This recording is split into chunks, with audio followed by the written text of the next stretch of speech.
بسم اللہ الرحمن الرحیم۔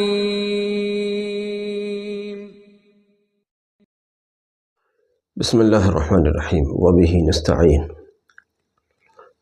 نسیم صبح کا پیغام لے کر حاضر خدمت ہیں۔ ہم سے کہا جاتا ہے کہ ہم کارگزاریاں بیان کریں، درود شریف پڑھنے والوں کی کارگزاریاں بیان کریں تاکہ ہمیں موٹیویشن ہو، ہمیں ذہن سازی ہو اور ہمارا یقین بڑھے۔ ٹھیک ہے، ہو سکتا ہے کہ کارگزاریوں کے سننے سے یقین بڑھتا ہو، لیکن ایک بات بڑی اہمیت کے ساتھ سن لیجئے۔ اس بات کو میں نے پہلے بھی ذکر کیا ہے، مجبوراً دوبارہ دہرا رہا ہوں کہ اللہ اور اس کے رسول صلی اللہ علیہ وسلم کے وعدوں کی بنیاد پر عمل کرنا اور بات ہے، اور لوگوں کے تجربوں کو دیکھ کر کسی عمل کو اختیار کرنا یہ اور بات ہے۔ یہ دونوں باتیں آپس میں ان کا کوئی جوڑ نہیں ہے۔ کہاں اللہ اور اس کے رسول صلی اللہ علیہ وسلم کے وعدے، کہاں ہم جیسے گناہگار لوگوں کے مشاہدے۔ میں دوسروں کو نہیں کہہ رہا گناہگار، میں تو اپنے آپ کو کہہ رہا ہوں۔ یاد رکھیے گا کہ مشاہدوں کی بنیاد پر عمل کا اگر شوق ملتا ہے، وہ وعدوں کی بنیاد پر ملنے والے شوق کا مقابلہ نہیں کر سکتا۔ ایک ہے وعدہ، وہ خبر جو قرآن میں دی گئی ہو کسی بھی چیز کی یا حدیث میں دی گئی ہو، ایک وہ خبر ہے۔ ایک وہ خبر ہے جو لوگوں نے اپنے مشاہدوں کی بنیاد پر دی ہو کہ جی ہم نے درود شریف پڑھا، ہمیں یہ فائدہ ہوا، ہمارا یہ مسئلہ حل ہو گیا، ہمارا وہ مسئلہ حل ہو گیا۔ آپ نے سمجھا کہ اچھا اس کا یہ مسئلہ حل ہو گیا تو میرا بھی حل ہو سکتا ہے، چلو میں بھی درود شریف پڑھتا ہوں۔ ایک شخص تو وہ ہے جو دوسروں کے مشاہدات کو دیکھ دیکھ کر درود شریف پڑھنے لگا ہے۔ پھر ایک شخص وہ ہے جو دیکھ رہا ہے کہ حدیث شریف میں درود شریف پڑھنے والوں کے لیے بڑے بڑے وعدے کیے گئے ہیں۔ ایک شخص وہ ہے، وہ حدیث پر ایمان لا کر جو درود شریف کو اختیار کرنے والا شخص ہے، وہ کچھ اور ہی ہے، وہ کچھ اور ہی ہے۔ مشاہدات کی بنیاد پر درود پڑھنے والا آدمی اس حدیث پر عمل حدیث کی خبر کو اس حدیث کی خبر پر یقین کر کر پڑھنے والے آدمی کا مقابلہ نہیں کر سکتا۔ مشاہدات اپنی جگہ ہیں اور حدیث کی خبر اور اس پر ایمان وہ اپنی جگہ ہے۔ جیسے مثال کے طور پر حدیث شریف میں کہا گیا کہ زمزم پینے والا جس غرض سے پیتا ہے وہ حاجت پوری ہو جاتی ہے۔ اب ہم نے ان کو بس ایک حدیث سمجھ کر اور اس کو بس ادھر سے سنا ادھر سے نکال دیا اور بات ختم ہو گئی۔ زمزم اس نیت سے نہیں پیا، یعنی اس حدیث کی بنیاد پر نہیں پیا۔ اب کوئی آدمی ہمارے پاس آیا اور کہتا ہے کہ مجھے تو میں نے فلاں مسئلہ میرا درپیش تھا، میں نے زمزم پیا، میرا یہ بھی حل ہو گیا، میرا وہ بھی حل ہو گیا، میرے بڑے فائدے ہوئے۔ اب آپ کو خیال آیا اچھا اگر اس کو فائدہ ہوا ہے تو مجھے بھی ہو سکتا ہے۔ یعنی جب حدیث میں آپ نے پڑھا تھا جب کوئی فرق نہیں پڑا، اس آدمی نے آ کر اپنا مشاہدہ بیان کیا تو آپ بھی زمزم والے بن گئے۔ یہ بات سمجھ میں نہیں آتی۔ اگر رسول اللہ صلی اللہ علیہ وسلم کوئی بات فرماتے ہیں، یعنی حدیث میں کوئی سی بات کا ذکر کیا گیا ہے، نعوذ باللہ ہم اس کو چھوڑ دیتے ہیں، استغفر اللہ، نعوذ باللہ من، اور کوئی آدمی اپنے مشاہدے آ کر بیان کرتا ہے تو ہم اس کے ہو کر رہ جاتے ہیں۔ یاد رکھیے گا یہ بات انصاف کی نہیں ہے۔ ہمیں مشاہدات کی بنیاد پر نہیں پڑھنا درود شریف، بلکہ وہ خبر صادق جو ہمیں دی گئی ہے، وہ خبر صادق جو ہمیں دی گئی ہے، جس کا مختلف احادیث میں ذکر کیا گیا ہے، ان احادیث میں دی گئی خبر کی بنیاد پر پڑھنا ہے۔ یہ کیا بات رہی کہ ایک آدمی آیا، اس نے کہا جی میں نے درود شریف پڑھا، میرا سحر ختم ہو گیا، میرا عصیب ختم ہو گیا، میری فلاں حاجت درپیش تھی، مجھے وہ پوری ہو گئی۔ اب ہم نے جو حدیثیں پڑھی تھیں، حدیثوں میں جو ہم نے پڑھا تھا، سنا تھا کہ بھئی درود شریف پڑھنے سے یہ فائدے ہوں گے، اس وقت ہم نے درود شریف پڑھنا شروع نہیں کیا اور اس آدمی کو دیکھ کر ہم نے درود شریف پڑھنا شروع کر دیا۔ اس کے بالمقابل ایک آدمی وہ ہے جو اس حدیث میں اس نے پڑھا اور اس نے اس حدیث کی بنیاد پر اس کو شروع کر دیا۔ تو یہ حدیث کی بنیاد پر جس نے درود شریف کو شروع کیا ہے، یہ آگے ہو کر رہے گا، یہ آگے ہی ہے۔ مشاہدات کی بنیاد پر پڑھنے والا حدیث کی بنیاد پر پڑھنے والے کا مقابلہ نہیں کر سکتا۔ یہ تھوڑی سی باریک بات ہے اگر آپ سمجھیں تو۔ مجھ سے بعض لوگ روزانہ مجھ سے کہتے ہیں کہ مشاہدات بیان کرو۔ میں کہاں سے اتنے مشاہدات لاؤں بھائی؟ ایک بڑا مسئلہ یہ ہے، اگر آپ چاہتے ہیں میں اپنے مشاہدات بیان کروں، مجھ سے کام ہوتا نہیں، اپنے مشاہدات بیان کرنے کا زیادہ نہیں ہوتا۔ مجھے کبھی ایسا لگنے لگتا ہے جیسے میں ریاکاری کر رہا ہوں، کبھی مجھے لگتا ہے کہ چونکہ ان میں یہ ہماری جو روحانی دنیا ہے اس میں رازداری بہت زیادہ ہے، اگر میں اپنی اس لیمٹ سے آگے بڑھ جاؤں گا تو پھر میرا ستیہ ناش ہو جائے گا، نعوذ باللہ میں۔ تو یہاں راز بہت ہوتا ہے روحانی دنیا میں۔ روحانی دنیا میں اپنے رازوں کو راز رکھنا بڑی اہمیت کی چیز ہے۔ اس لیے اچھا دوسرے جو لوگ ہیں ان کو بھی میں تو چونکہ یوں ہی کہتا ہوں، اس لیے مجھے بہت زیادہ کارگزاریاں لوگ اپنی مجھے اگر بتا بھی دیتے ہیں تو میں دوسروں کو بڑا سنبھل کر بتاتا ہوں، بڑے احتیاط سے بتاتا ہوں۔ لیکن چلیے ایک بات فی الحال بس بتا دیتا ہوں۔ ابھی میں نے دیکھا، ابھی میں فارغ ہوا ہوں اپنے معمولات سے، اور ابھی میں نے میسیج دیکھا، کسی نے مجھے ڈالا تھا کہ ایک کوئی خاتون ہے، درود شریف 70,000 سے 1,00,000 تک اس کے درمیان میں ان کا رہتا ہے۔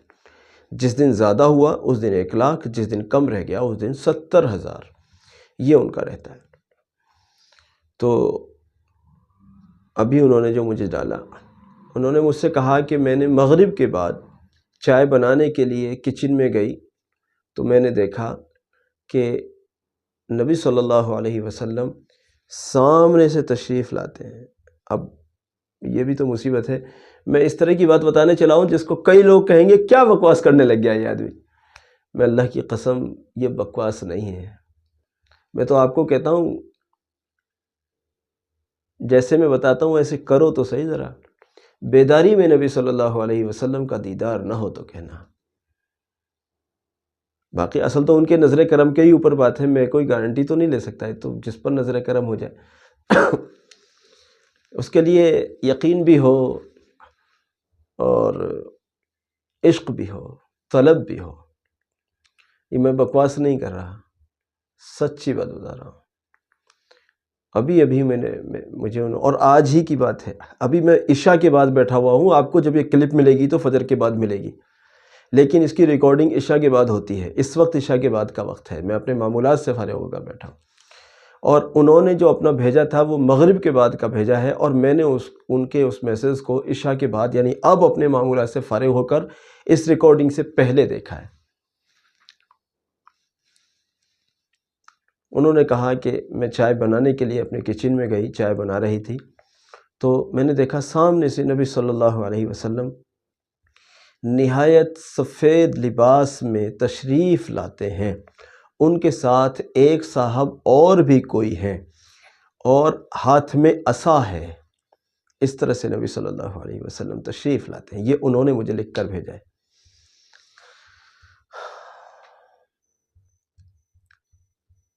لیکن میں نے اس لڑکی کو بھلے آمنے سامنے تو کبھی انہوں نے مجھے دیکھا نہ میں نے ان کو دیکھا، لیکن ذرائع کے ذریعے سے میں نے ان کو عشق رسول صلی اللہ علیہ وسلم میں مچھلی کی طرح سے تڑپتے ہوئے دیکھا ہے۔ میں نے ان کو ایسے بے حال ہو کر روتے ہوئے دیکھا ہے۔ کیوں رو رہی ہو؟ اللہ کے رسول صلی اللہ علیہ وسلم کی یاد آ رہی ہے۔ ایسے تڑپ کر روتے ہوئے دیکھا. ایسی تڑپ تو مجھے لگتا ہے کہ شاید میں نے بھی زندگی میں ایسا رونا کبھی نہ رویا ہو جیسے میں نے ان کو روتے ہوئے دیکھا ہے. تو پھر برکت کیا ملی کہ چائے بنانے گئی ہیں کچن میں اور کہتی ہیں کہ سامنے سے نبی صلی اللہ علیہ وسلم تشریف لا رہے ہیں. اس دن ان کی کسی عزیزہ کا انتقال ہوا تو کہہ رہی تھی کہ ہم ان کے جنازے کو لے کر اپنے دوسرے محرمات کے ساتھ ایمبولینس میں آ رہے تھے. کہہ رہے ہیں کہ ہماری ان عزیزہ جن کا انتقال ہوا، ان کا ہاتھ جو جس جگہ پر ان کو جس سیٹ پر لٹایا گیا تھا، جس اسٹریچر پر ان کو لٹایا گیا تھا، اس سے وہ ہاتھ نیچے گر رہا تھا بار بار. کہ میں نے اس ہاتھ کو سہارا دینے کے طور پر ایسے اپنا ہاتھ رکھ لیا تاکہ یہ ہاتھ بار بار نیچے نہ گرے. کہنے لگے مجھے یہ خیال آیا کہ یہ ہاتھ کبھی میرے لیے دعا کے لیے اٹھا کرتے تھے اور آج یہ ہاتھ ہمیشہ کے لیے خاموش ہو گئے. کہتی ہیں کہ میں نے یہ محسوس کیا کہ میرے دونوں کاندھوں پر پیچھے سے آ کر انہی کے الفاظ میں سنا رہا ہوں، میں اپنی طرف سے کچھ نہیں کہہ رہا ہوں، کہ پیچھے سے آ کر نبی صلی اللہ علیہ وسلم نے میرے دونوں ہاتھوں پر جیسے سہارا دیتے ہیں نا ایک شفقت کے طور پر، کہ اس طرح سے ہاتھ رکھے کہ ہم تو ہیں نا دعا کرنے کے لیے. اس طرح کا کچھ مفہوم انہوں نے جو مجھے بتایا. اللہ عالم، کچھ کمی بیشی ہو گئی ہو تو اللہ معاف فرمائے.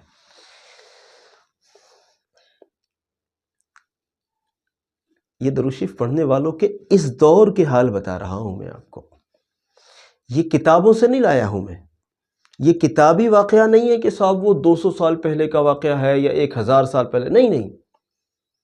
یہ دونوں واقعات مجھے آج ہی بتائے گئے ہیں. ایک آج ہی پیش آیا ہے مغرب کے بعد، اور ایک کو میرے خیال سے شاید 1 ہفتہ ہو گیا ہو. ان عزیزہ کا انتقال ہوا شاید ہفتہ 10 دن میرے خیال سے ہو گئے ہیں. تو یہ دونوں واقعات بالکل ایک آج کا اور ایک ہفتے 10 دن کا ہے، لیکن مجھے آج ہی پہنچے ہیں. دونوں واقعات مجھے آج ہی پہنچے ہیں. اس درمیان میں میری ان سے کوئی بات نہیں ہوئی تھی خیر و خیریت کے علاوہ، تعزیت وغیرہ کے علاوہ، لیکن انہوں نے اپنا یہ واقعہ مجھے آج دونوں پیش کیا. عزیزو، کون کہتا ہے کہ ولایت قبروں میں چلی گئی؟ کون کہتا ہے کہ اولیاء قبروں میں چلے گئے؟ ٹھیک ہے، اپنے اپنے وقت پر اپنی اپنی ڈیوٹیاں انجام دے کر ہر ایک قبر میں جاتا رہا، لیکن ولایت کے دروازے بند نہیں ہوئے. ولایت کے دروازے بند نہیں ہوئے. آپ کوشش کیجئے، اگر اللہ رب العزت کی بارگاہ میں آپ مقبول ہو گئے تو آپ کو بھی وہ انعام ملیں گے جن کو آپ آج وہم و تصور میں بھی نہیں لا سکتے ہیں. یہ میں آپ کو یقین دلاتا ہوں. میں نے ایسے لوگوں کو دیکھا ہے ترقی کرتے ہوئے درود شریف کی برکت سے، جن لوگوں کو خود بھی یہ خیال نہیں تھا کہ کیا واقعی ہم سے گناہ بھی چھوٹ سکتے ہیں. ولایت چھوڑیے، ولایت کا تو تصور نہیں، کیا ہم سے گناہ بھی چھوٹ سکتے ہیں؟ جو گناہ ہم کر رہے ہیں کیا ہم ان گناہوں کو چھوڑ بھی سکتے ہیں؟ چہ جائے کہ ہم ولایت کے ان مقامات کو پہنچ جائیں، کیا ہم گناہوں کو بھی چھوڑ سکتے ہیں؟ لیکن اللہ کے فضل سے جب انہوں نے درود شریف کو حفظ جاں بنایا، جب انہوں نے درود شریف کو پکڑا مضبوط ہو کر، تو اللہ نے انہیں یہاں اس دنیا میں اتنا کچھ عطا فرمایا کہ سب کی بات تو میں بتا بھی نہیں سکتا، کیونکہ پھر بتائیں نا روحانی دنیا میں راز بہت ہوتے ہیں. روحانی دنیا میں راز بہت ہوتے ہیں. جو روحانی دنیا کے راز کو راز نہیں رکھ سکتا وہ روحانی دنیا میں ترقی بھی نہیں کر سکتا. اس لیے بہت ساری باتیں بتا بھی نہیں سکتا، اتنی ترقی ہوتی ہے. بس تو ہی نہ چاہے تو بہانے ہزار ہیں، ہم خود ہی نہ پڑھنا چاہیں. ارے کریں گے، اللہ کو کوئی دشمنی ہے بھئی ہم سے جو ہمیں نہیں نوازے گا؟ اللہ تو سب کو نوازتا ہے، سب کو نوازتا ہے. آپ کیجئے، اللہ آپ کو بھی نوازے گا. یہ الگ بات رہی کہ سارے کے سارے نظام الدین اولیاء یا خواجہ اجمیری نہیں بنیں گے، لیکن اللہ بہتر جانے کس کو کس درجے پر رکھا جائے گا. سارے کے سارے تکوینی امور پر نہیں پہنچ جائیں گے، لیکن کیا معلوم کیا معلوم، میں نے تو یہ دیکھا ہے جتنے ہمارے شاگرد لوگ درود شریف پڑھ رہے ہیں ہر ایک کا رنگ الگ ہے. کوئی تکوینی دنیا میں خدمت کر رہا ہے تو کسی کو بشارتیں مل گئی ہیں کہ کام لیا جانا ہے آپ سے، کسی کو حالت بیداری میں زیارت رسول صلی اللہ علیہ وسلم ہوتی ہے، تو کسی کو کسی صحابی رضی اللہ عنہ کی زیارت ہوتی ہے تو کوئی ہاتھ اٹھاتا ہے اور قبول ہو جاتا ہے، کسی کو تہجد کی توفیق ہو گئی ہے، کسی کو اللہ کے سامنے رونے کی توفیق ہو گئی ہے، کسی کو درود شریف پڑھنے میں مزہ آنے لگا ہے، تو کسی کو کسی اور لحاظ سے لطف آنے لگا ہے، کسی کو کچھ ملا ہے، ہر ایک کا الگ رنگ ہے، ہر ایک کا الگ رنگ ہے. تو سارے کے سارے لوگ نظام الدین اولیاء یا خواجہ اجمیری نہیں بنیں گے.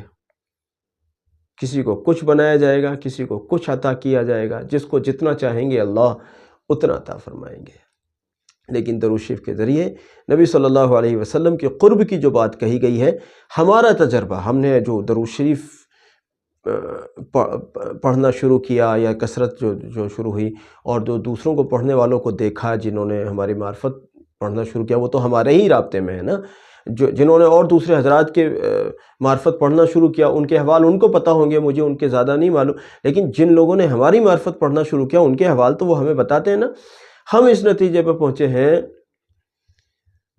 کہ مایوس کوئی بھی نہیں رہا، مایوس کوئی بھی نہیں رہا، جو چلتا رہا اللہ کے فضل سے. میں نے ایسے ایسے لوگوں کو بھی دیکھا جو 5 وقت کی نماز ابھی نہیں پڑھ رہے تھے، درود شریف شروع کر دی تھی، درود شریف سے ان کی زندگی میں پہلے دن نہیں تو دوسرے دن نہیں تو تیسرے دن ایسی بہار آنی شروع ہو گئی کہ ان کا رنگ ہی بدل گیا، ان کا رنگ ہی بدل گیا، اور عجب کرشمے ان کے ساتھ ہونے لگے. اور حال کیا ہے کہ ابھی تو 5 وقت کی نماز پر بھی پہنچے نہیں ہیں.